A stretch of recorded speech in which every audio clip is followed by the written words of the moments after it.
Uh, I'm going to talk about why aren't there more Republicans with Liz Cheney's willingness to put the nation first. So here's this piece, to which I've given the title, "The Vital Role for Republican Leaders Who See the Threat Trump Poses."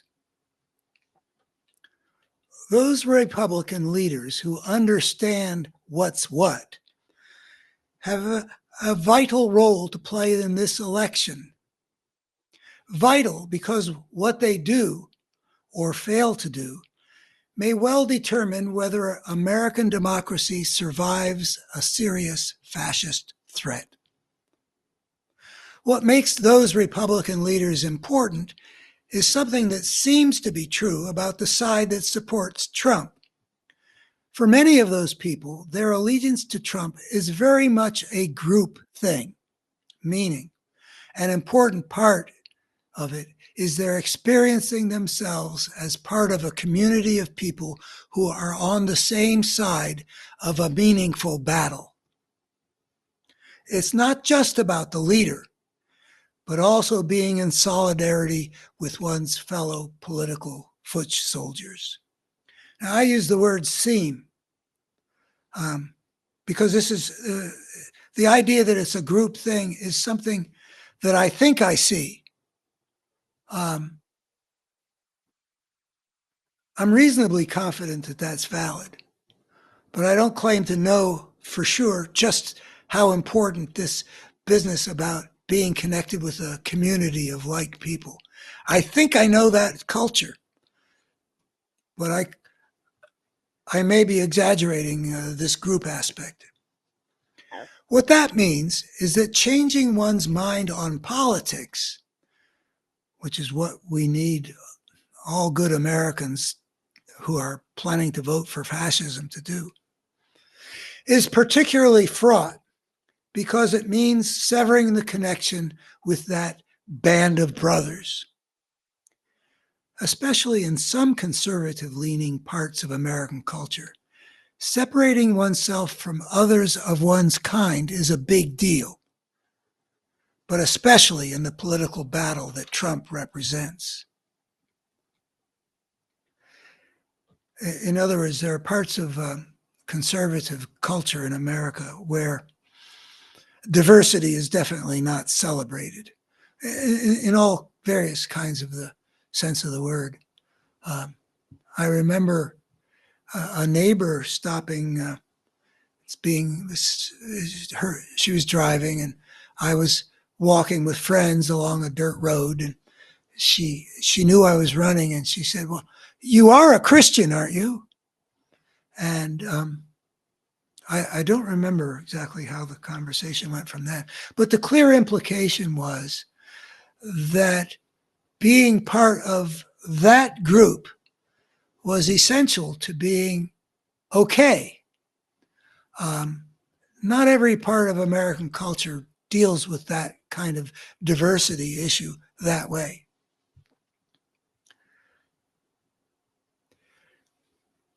Yet the fate of American democracy, yet I say because of in spite of it being quite fraught to separate yourself from your fellows in some parts of conservative America, the fate of American democracy may well depend on getting a lot of Republicans who are now inclined to vote for Trump to change their allegiance. Such stakes make it important to make those Republicans feel more comfortable about making that change. And perhaps the main way to accomplish that is to offer them another Republican community to become part of by rejecting Trump. Republican leaders can give them that permission and lead in the creation of such a community that puts nation above a party that's gone over to fascism. We know that many Republican leaders do recognize the dangers that a Trump victory represents to our nation. For years, it has been reported that members of Congress say such things privately, in contradiction to their public behavior. I'm imagining that anybody listening to this will have heard some of those reports over the years. Privately, they speak very differently than publicly.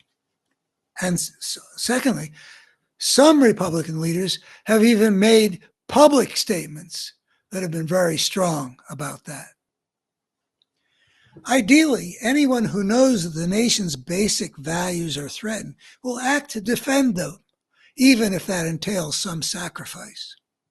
Yeah, be the heroes we need, you know. Ideally, the conduct of Liz Cheney, who gave up her own position and power to do her patriotic duty and honor her oath of office, would be typical. But recent events have underscored how terribly rare such patriotism and integrity are in today's Republican Party. The most recent important leader to betray the nation in that way is Nikki Haley, who had declared in recent times that Trump is unhinged and not qualified to do the president's job. She warned that Trump might not abide by the Constitution and that he could be suicide for our country. Knowing all that, Haley could have used her credibility with many Republicans to protect the nation. But instead, presumably to protect her own future political prospects, I'm not the only one to think that that's what's going on here, she announced she'll support Trump for president. I think in terms of protecting, it's got to do with trying to build a sufficient bridge back to the Republican base that's committed to Trump, sufficient that in some future years she might be forgiven for having gone against Trump. I'm not sure that'll work. It's certainly not what I would have done in her position.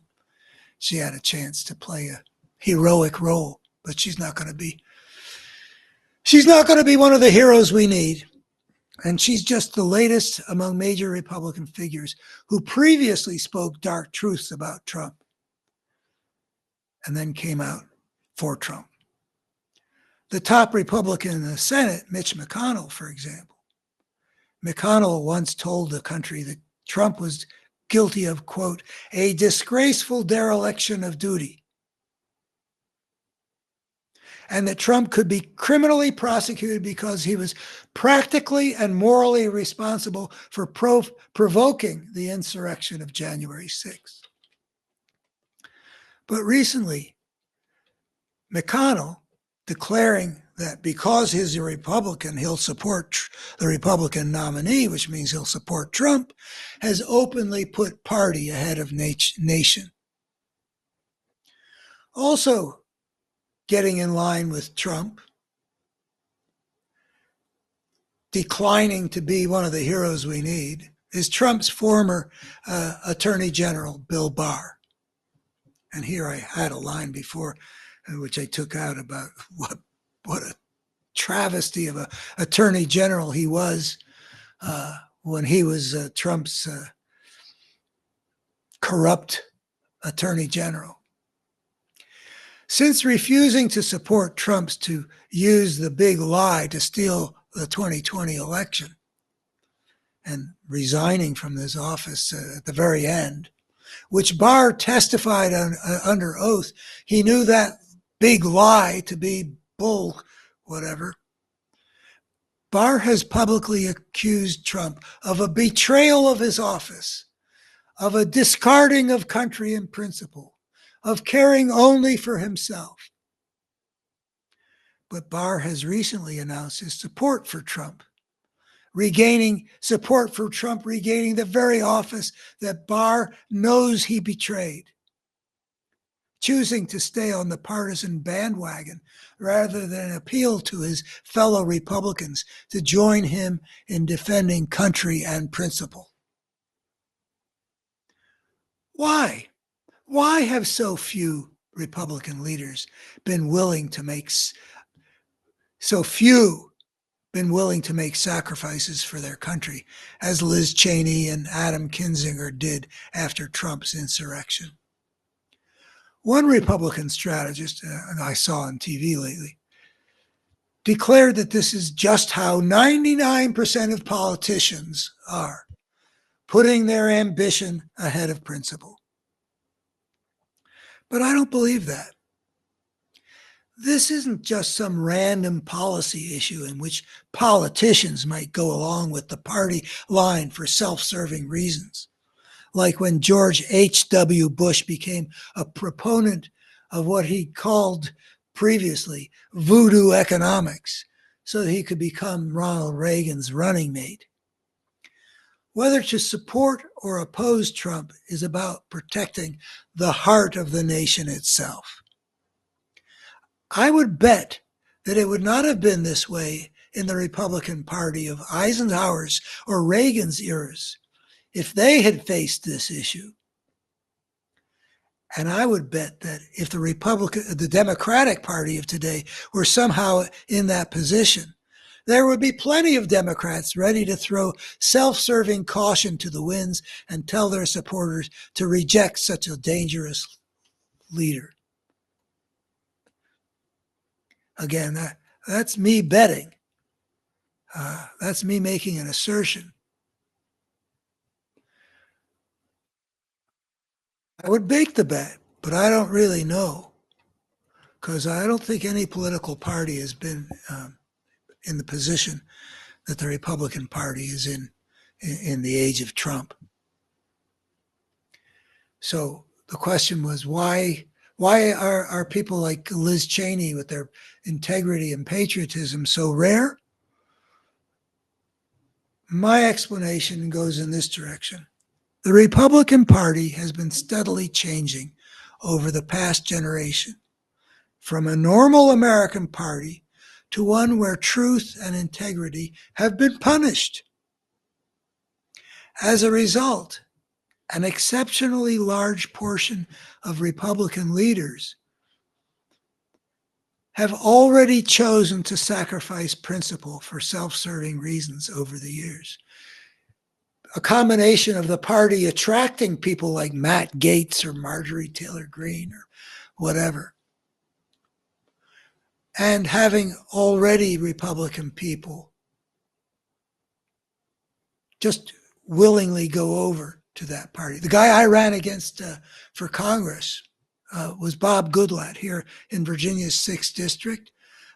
After he beat me, he was made chairman of the House Judiciary Committee, and he was in that position when Trump's lawlessness as president was already becoming available and or visible in many respects.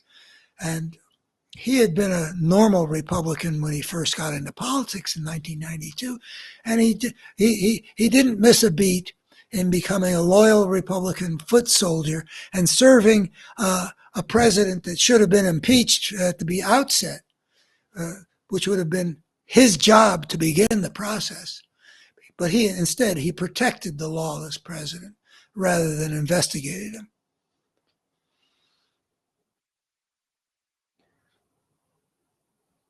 On the question of integrity, the Republican Party has become no longer a representative group of politicians.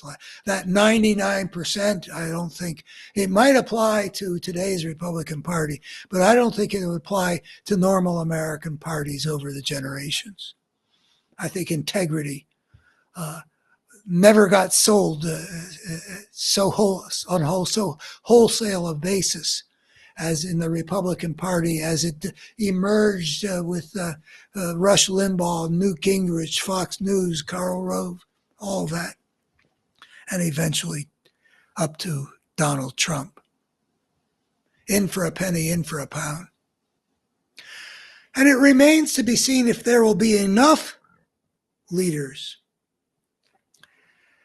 to rise up and speak out, to play the role with the Republican electorate that the nation needs for Republican leaders to play.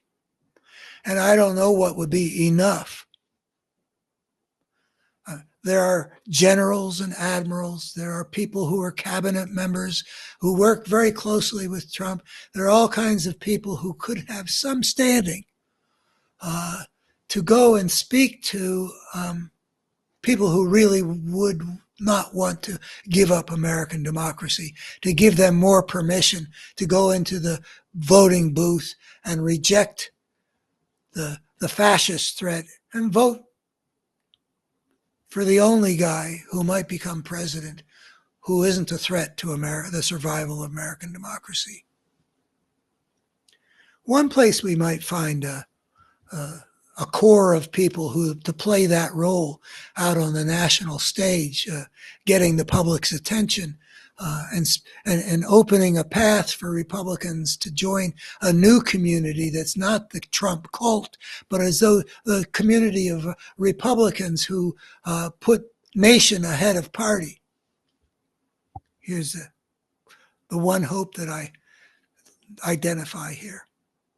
An unusually large number of Republicans in Congress, meaning the House and the Senate, are stepping down rather than run for re-election. We might keep an eye on them to see whether, newly freed of concerns about re-election, many of these use their new freedom to tell the truth to their followers about the threat that they know Donald Trump poses to the system of government conservatives have always claimed to revere.